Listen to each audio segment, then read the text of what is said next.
आता शेवटी अनौपचारिक साहेबांची आणि पत्रकारांची काय चर्चा झाली हे तरी आम्हाला सांगता येणार नाही. शेवटी ती जी चर्चा झाली ती पवारसाहेब आणि पत्रकारांमध्ये आणि आमच्याबरोबर त्या बाबतीतली कुठेही आजपर्यंत चर्चा झालेली नाही. कुठलाही संदेश हा आमच्यापर्यंत तिथं आजपर्यंत आलेला नाही. त्यामुळे याच्यावर खूप जास्त बोलणं आमच्यासारख्याला थोडंसं अवघडच ठरेल. आदरणीय पवारसाहेब सुप्रियाताईंची चर्चा झाल्यानंतर याच्यावर जास्त स्पष्ट पद्धतीने आम्हाला बोलता येईल. साहेब त्यावेळेला म्हणाले की अनेक आमदारांची इच्छा आहे ते त्यांच्याकडे बोलून दाखवत आहेत. रोहित पवारांनी असं काही साहेबांकडे इच्छा व्यक्त केलेली आहे का? रोहित पवारांची परिस्थिती थोडीशी वेगळी आहे.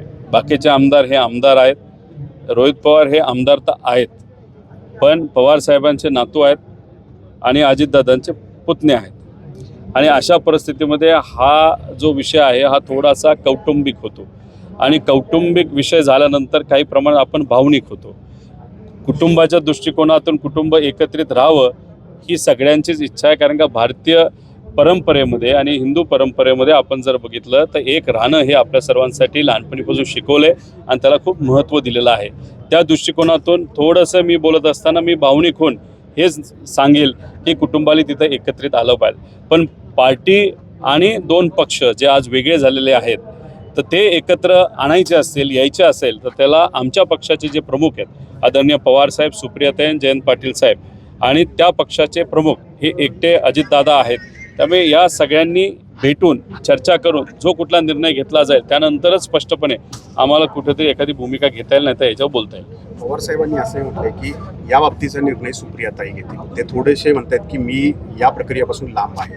तर तुम्हाला वाटतं हे सगळं आता जून येतंय आत्ताच्या घडीला? तुम्ही जर बघितलं पवारसाहेबांच्या वयाकडे बघता आणि पवारसाहेबांनी आधीच सांगितलं होतं की आता कुठल्याही इलेक्शनमध्ये मी सहभाग तिथं घेणार नाही स्वतःसाठी.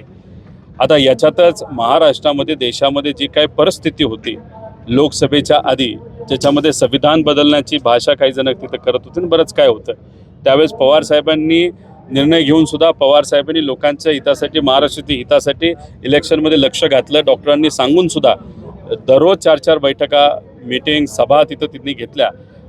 विधानसभेमध्ये तेच त्यांनी केलं.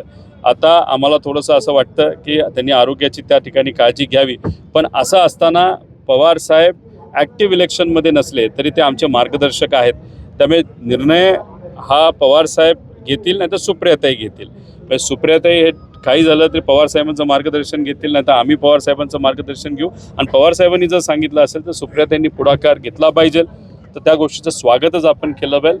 नवीन पिढीच्या ताई आहेत, त्यांनी जग तिथं बघितलेलं आहे. आजची परिस्थिती, कार्यकर्त्यांचं मत, आमदारांचं मत हे सुप्रियाताईंना तिथं आता माहिती आहे, पवारसाहेबांना माहिती आहेच. त्यामुळे आता सुप्रियाताई काय निर्णय घेतात, पण सुप्रियाताई नाही तर पवारसाहेब कुठलाही निर्णय घेण्या अगोदर एक ऑफिशियल बैठक बोलवतात. कारण का आमच्यामध्ये लोकशाही हे आहे.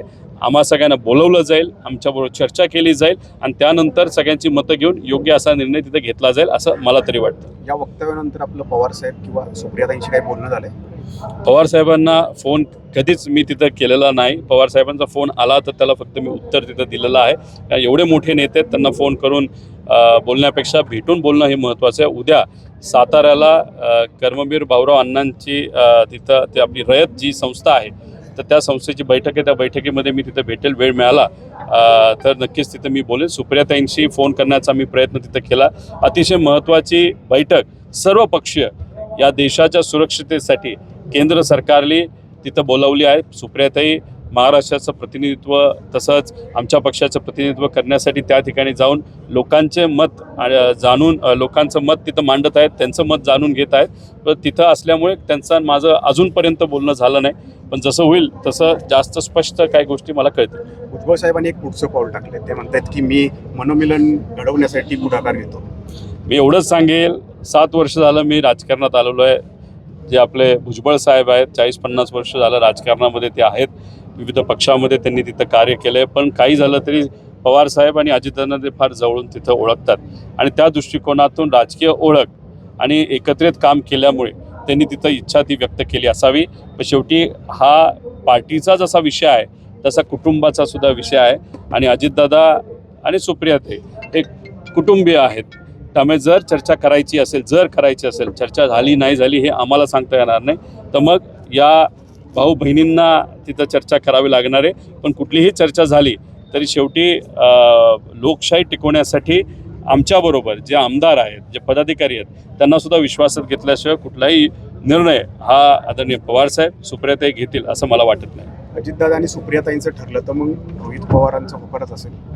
आधी ही फक्त चर्चा आहे. या चर्चेला कुठंतरी एखादं रूप तिथे येऊ द्या आणि जेव्हा आमच्यासारख्या लोकांचं मत तिथं घेतलं जाईल तेव्हा मी तिथं व्यक्त करेल. कारण मी शेवटी आता आमदार आहे. पण ही चर्चा आता फार मीडियाच्या आणि लोकांमध्ये रंगायला लागल्यामुळे आणि ही पार्टीची भूमिका असल्यामुळे मी जर चुकून या अशा परिस्थितीमध्ये माहिती नसताना जर काय बोललो तर काय बऱ्याच गडबडी तिथं होऊ शकतात. त्यामुळे या अशा परिस्थितीमध्ये मी कमी बोलणं आणि बैठक झाल्यानंतर बोलणं हे उचित ठरेल असं मला तरी वाटतं, जर बैठक होणार असेल तर.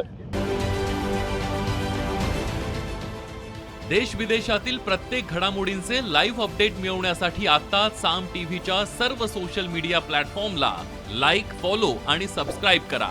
तसंच सर्व नोटिफिकेशनसाठी बेल आयकॉन प्रेस करायला विसरू नका.